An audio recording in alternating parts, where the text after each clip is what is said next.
السلام علیکم محترم اساتذہ کرام، استقبال ہے آپ کا ہمارے یوٹیوب چینل اردو اسکول پر۔ اگر آپ ہمارے چینل پر نئے ہیں تو چینل کو سبسکرائب کر کے بیل آئیکن بھی دبا دیجیے۔ تو چلیے ہم اسٹارٹ کرتے ہیں ہمارا نیا سبق، جماعت ششم، مضمون اردو، سبق نمبر 2، حضرت عمر فاروق۔ اس سبق کے سوال جواب ہم دیکھنے والے ہیں۔ اگر آپ سوشل میڈیا سے جڑے ہوئے ہیں تو ہمارے سوشل میڈیا کے پلیٹ فارم کو بھی سبسکرائب اور فالو ضرور کریں۔ چلیے اسٹارٹ کرتے ہیں۔ سوال، ایک جملے میں جواب لکھیے۔ نمبر 1، مصنف نے بچوں کے لیے کون سی کتاب لکھی ہے؟ جواب، مصنف نے بچوں کے لیے تازگی کتاب لکھی ہے جو کہ نظموں کا مجموعہ ہے۔ نمبر 2، مصنف نے ادب کی کن اصناف پر کام کیا ہے؟ جواب، مصنف نے ادب کی تحقیق، تنقید اور شاعری کی اصناف پر کام کیا ہے۔ سوال نمبر 3، حضرت عمر کے والد کا نام کیا تھا؟ جواب، حضرت عمر کے والد کا نام خطاب تھا۔ سوال نمبر 4، حضرت عمر نے کن فنون میں مہارت حاصل کی؟ جواب، حضرت عمر نے پہلوانی اور شہ سواری جیسے فنون میں مہارت حاصل کی۔ 5، حضرت عمر رضی اللہ عنہ کا پیشہ کیا تھا؟ جواب، حضرت عمر رضی اللہ عنہ کا پیشہ تجارت تھا۔ سوال، حضرت عمر رضی اللہ عنہ کی خلافت کتنے عرصے تک رہی؟ جواب، حضرت عمر رضی اللہ عنہ کی خلافت 10 برس 6 مہینے اور 4 دن رہی۔ سوال، مختصر جواب لکھیے۔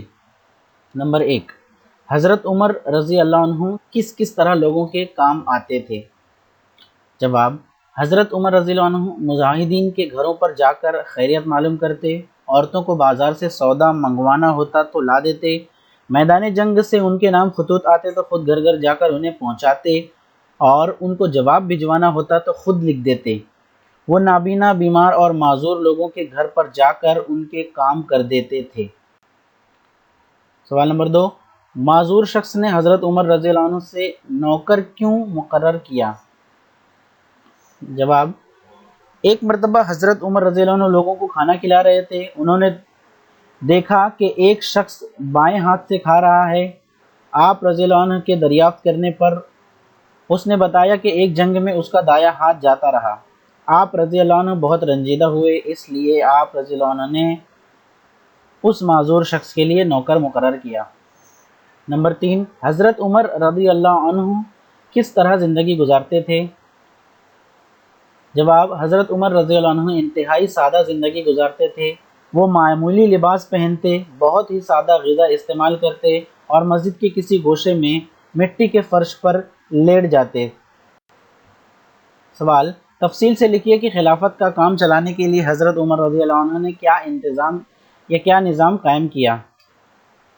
جواب، حضرت عمر رضی اللہ عنہ کی خلافت میں حکومت بہت وسیع ہو گئی تھی۔ اتنی بڑی حکومت کو سنبھالنے کے لیے انہوں نے باقاعدہ نظام قائم کیا۔ فتح کیے ہوئے ملکوں کو صوبوں میں تقسیم کر کے ہر صوبے کے لیے انتظام اور نگرانی کے لیے ایک عامل مقرر کیا۔ بیت المال، عدالت، آبپاشی، فوج اور پولیس کے محکمے قائم کیے۔ شہر آباد کروائے، نہریں کھدوائیں، مہمان خانے تعمیر کروائے، فوجی چھاونیاں بنوائی، جیل خانے بنوائے، مردم شماری کروائی اور مکاتب قائم کیے۔ حضرت عمر رضی اللہ عنہ کی ہدایت پر اصلاح و مشورے کے بعد ہجرت کے واقعے کو بنیاد بنا کر ہجری کیلنڈر کی ابتدا کی گئی۔ سوال، سبق میں سے دیکھ کر لکھیے۔ جواب، حضرت عمر کا معمول تھا کہ جواب، مجاہدین کے گھروں میں جا کر خیریت معلوم کرتے، عورتوں کو بازار سے سودا سلف منگوانا ہوتا تو لا دیتے، میدان جنگ سے ان کے نام خطوط آتے تو خود گھر گھر جا کر انہیں پہنچاتے اور ان کے جواب بھجوانا ہوتا تو خود لکھ دیتے۔ وہ نابینا، بیمار اور معذور لوگوں کے گھروں پر جا کر ان کا کام کر دیتے تھے۔ سوال، درج ذیل جملے کس نے کس سے کہے؟ جواب، ایک جنگ میں میرا ہاتھ جاتا رہا۔ جواب، معذور شخص نے حضرت عمر رضی اللہ عنہ سے کہا۔ نمبر 2، اسے میری پیٹھ پر لاد دو۔ جواب، حضرت عمر رضی اللہ عنہ نے اپنے غلام اسلم سے کہا۔ نمبر 3، خلیفہ تو تمہیں ہونا چاہیے تھا نہ کہ عمر کو۔ جواب: غریب عورت نے حضرت عمر رضی اللہ عنہ سے کہا۔ نمبر 4، تم بھی میری غفلت کو معاف کر دو۔ جواب: حضرت عمر رضی اللہ عنہ نے غریب عورت سے کہا۔ اگلا سوال، درج ذیل فکروں کو اپنے جملوں میں استعمال کیجیے۔ نمبر 1، مہارت حاصل کرنا، احمد کو ڈرائنگ میں مہارت حاصل ہے۔ نمبر 2، حد سے بڑھ جانا، احمد اپنی حد سے بڑھ کر بات کرنے لگا۔ نمبر 3، آبدیدہ ہونا، احمد اپنی ماں کو یاد کر کے آبدیدہ ہو گیا۔ نمبر 4، بے خبر رہنا، احمد روزانہ کے حالات سے بے خبر رہتا ہے۔ نمبر 5، جاں بر نہ ہونا، احمد کے والد ایسا بیمار ہوئے کہ جاں بر نہ ہو سکے۔ آپ کے لیے اتنا کافی۔ جزاک اللہ خیر، ملتے ہیں اپنے اگلی ویڈیو میں، تب تک کے لیے اللہ حافظ۔ السلام علیکم ورحمۃ اللہ وبرکاتہ۔